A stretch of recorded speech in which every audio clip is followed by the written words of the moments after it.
जी आए ਨੂੰ प्यारे विद्यार्थियों 7th class the math the book the chapter number 11 perimeter and area ਉਸ ਦੀ ਐਕਸਰਸਾਈਜ਼ 11.3 ਇਸ ਵੀਡੀਓ ਵਿੱਚ ਸ਼ੁਰੂ ਕਰਨ ਜਾ ਰਹੇ ਹਾਂ ਤੇ ਇਹਦੇ ਵਿੱਚ ਅਸੀਂ ਇਸ ਐਕਸਰਸਾਈਜ਼ ਦੇ ਪਹਿਲੇ 5 ਸਵਾਲ ਕਰਾਂਗੇ 1 to 5 ਸੋ ਤੁਸੀਂ ਨੋਟਬੁੱਕ ਅਤੇ ਪੈਨ ਲੈ ਲਓ ਸਾਰੇ ਆਨਸਰਸ ਨੂੰ ਨੋਟ ਡਾਊਨ ਕਰ ਲਓ ਐਕਸਪਲੇਨੇਸ਼ਨ ਨੂੰ ਧਿਆਨ ਦੇ ਨਾਲ ਸੁਣੋ ਤੇ ਮਗਰੋਂ ਦੀ ਸਾਰੇ ਸਵਾਲਾਂ ਨੂੰ ਬਿਨਾਂ ਦੇਖੇ ਆਪਣੇ ਆਪ ਕਰਨ ਦਾ ਅਭਿਆਸ ਵੀ ਤੁਸੀਂ ਜ਼ਰੂਰ ਕਰੋ।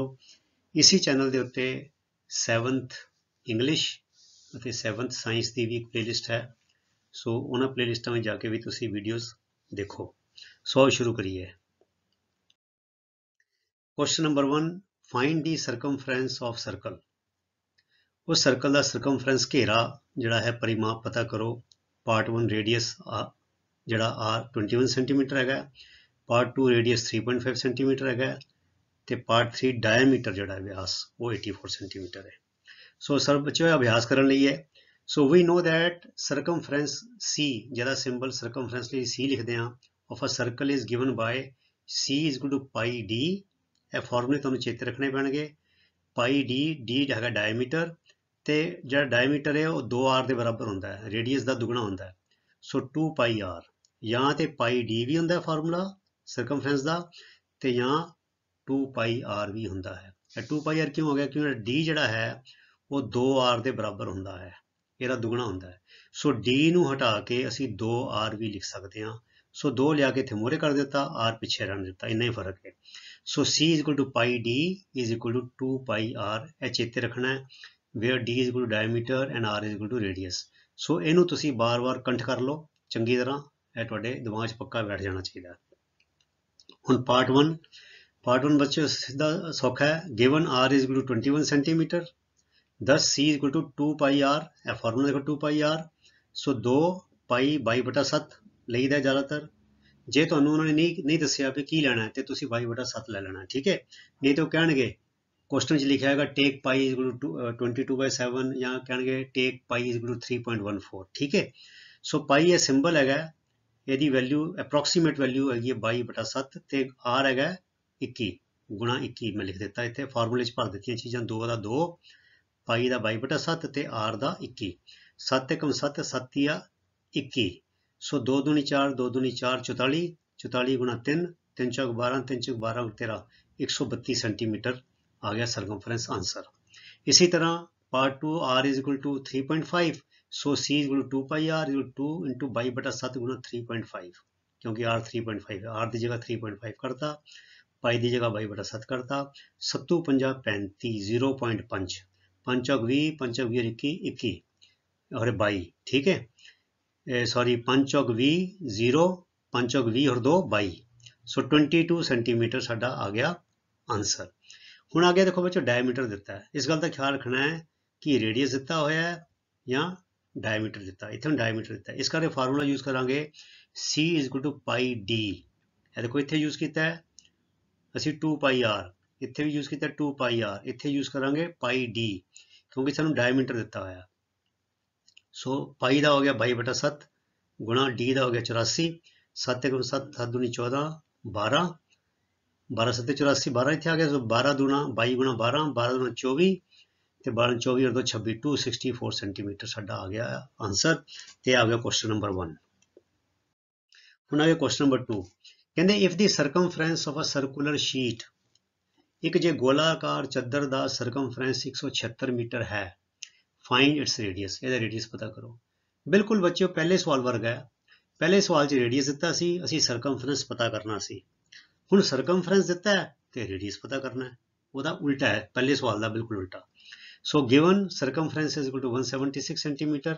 ਫਿਰ ਵੀ ਨੋ ਦੈਟ ਸਾਨੂੰ ਪਤਾ ਹੋਣਾ ਚਾਹੀਦਾ ਇਸ ਗੱਲ ਦਾ, ਯਾਦ ਰੱਖਣਾ ਹੈ ਕਿ circumference comma c is equal to 2 pi r where r is equal to radius. So c ਕਿੰਨਾ ਬੱਚਿਓ 176। ਸੋ c ਦੀ ਜਗ੍ਹਾ ਮੈਂ 176 ਲਿਖ ਦਿੱਤਾ, ਬਰਾਬਰ ਦੀ ਥਾਂ ਬਰਾਬਰ ਲਿਖ ਦਿੱਤਾ, 2 ਦੀ ਥਾਂ 2 ਲਿਖ ਦਿੱਤਾ, ਪਾਈ ਦੀ ਜਗ੍ਹਾ 22/7 ਲਿਖ ਦਿੱਤਾ, r ਮੈਂ ਪਤਾ ਕਰਨਾ ਸੋ r ਨੂੰ ਮੈਂ r ਲਿਖ ਦਿੱਤਾ, ਠੀਕ ਹੈ। ਹੁਣ ਇਹ 7 ਥੱਲੇ ਹੈਗਾ, ਇਹ ਲੈਫਟ ਹੈਂਡ ਸਾਈਡ ਤੇ ਜਾਏਗਾ ਤੇ 176 ਨਾਲ ਗੁਣਾ ਹੋ ਜਾਏਗਾ, ਠੀਕ ਹੈ ਨਾ। ਕਿਉਂਕਿ ਜਿਹੜੀ ਚੀਜ਼ ਭਾਗ ਕਰਦੀ ਹੈ ਉਹ ਸਾਈਡ ਬਦਲਣ ਤੇ ਗੁਣਾ ਹੋ ਜਾਂਦੀ ਹੈ ਤੇ ਜਿਹੜੀ ਗੁਣਾ ਕਰਦੀ ਹੈ ਉਹ ਸਾਈਡ ਬਦਲਣ ਤੇ ਭਾਗ ਹੋ ਜਾਂਦੀ ਹੈ। ਸੋ 7 ਇੱਥੇ ਚਲਾ ਗਿਆ, और 176 into 7 is equal to 44 into R. तो आर के बराबर हो जाएगा हम मैं आर पता लगाना है। आर इज इक्वल टू 176 गुणा 7 84 44 मल्टीप्लाई हो रहा है 44, सो थले आ जाएगा। सो 176 इंटू 7 बाय 44। तो मैं हम 4 ना कटिया, 4 एकम 4, 4 एकम 4, फिर 4 चौक 16, 4 चौक 16 44 आ गया। फिर 11 चौक 44, 4 4 गुना 7, 4 7 28 metre. 10 radius of the circular sheet is equal to 28 metre. कितना सौखा है बच्चों, स्टैप बाय स्टैप करो, पड़ा दर पड़ा करो। जिदा सवाल मैं कीते ने इदां ही कॉपी डाउन कर लो तो बाद चो तुसी सारे बिना देखे करन दा अभ्यास करो। हुण आ गया question number 3। A circular disc एक फट्टा कह लो, डिस्क कह लो, गोलाकार ऑफ डायमीटर 8.4 सेंटीमीटर। डायमीटर है, रेडियस नहीं है, diameter 8.4 centimetre is divided into 2 parts. जे दो हिस्सों में वड्डिया जाए बराबर दे ते हर हिस्से नूं क्या जांदा सैमी सर्कल।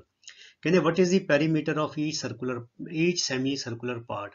हर एक जड़ा अर्ध गोलाकार जड़ा पार्ट है वह परिमाप वह घेरा पता करो। हुण बच्चों देखो यह जड़ा पूरा जो सर्कल होंगे उन्होंने तो क्या जाता सर्कल, तो जे सेंटर के विचों कट दिता जाए तो फिर इनू कह देंगे ने हिस्से नूं कहते सैमी सर्कल। ठीक है ना, इनू की कहते सैमी सर्कल। तो जे सैमी सर्कल का मैं पैरीमीटर जोड़ लेना हो तो फिर मैंने ये डायमीटर भी जोड़ना पेगा। डायमीटर देखो, सो मैं इतने लिख भी दिता है तुहाडी सहूलत लई, perimeter semi circle is equal to half circumference.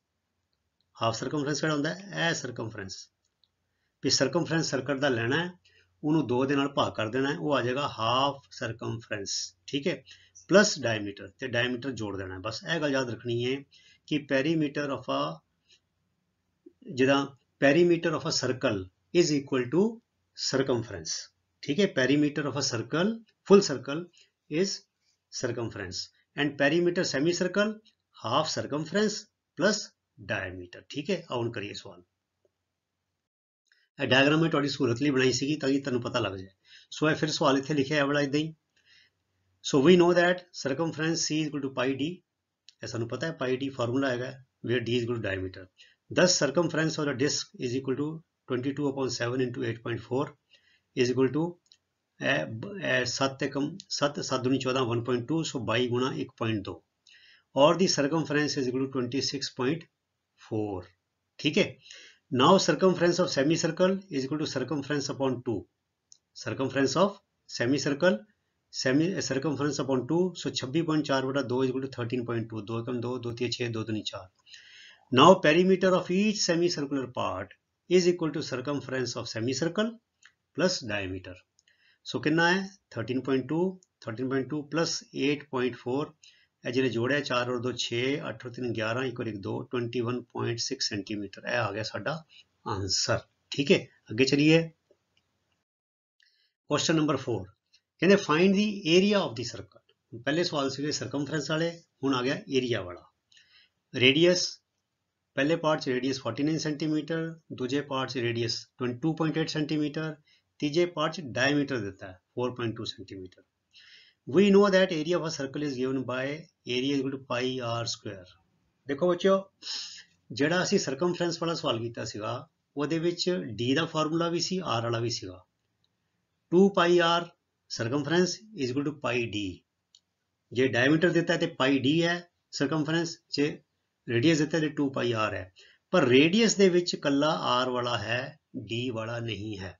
ठीक है, तो असी की करांगे जे डी दिता होवे ते डी नू 2 ना भाग करके पहले आर पता कर लांगे ते फिर असी पाई आर स्क्वायर दे नाल करांगे। ठीक है, so area is equal to pi R square where R is equal to radius.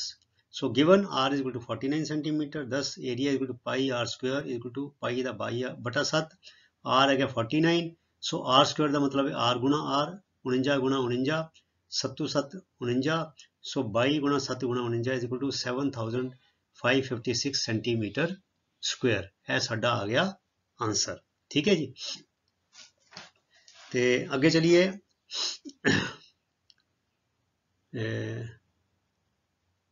Given R is equal to 2.8 centimetre, so area is equal to pi R square is equal to 22 बटा 7 गुणा 2.8 into 2.8, 7 एकम 7 7 चौक 28 0.4, so 22 into 0.4 into 2.8, जिले इन्होंने गुणा किया तो आ गया 24.64 centimetre square. यह साडा आ गया पार्ट 2 का। हुण दिता है बच्चों D, given D is equal to 4.2 centimetre और आर जो रेडियस कड्डांगे वो डी बटा 2 होंदा है, डायमीटर दो ना भाग कर दो। सो 4.2 अपॉन 2, 2 दूनी 4, 2 एकम 2, 2.1 सेंटीमीटर यह आ गया रेडियस।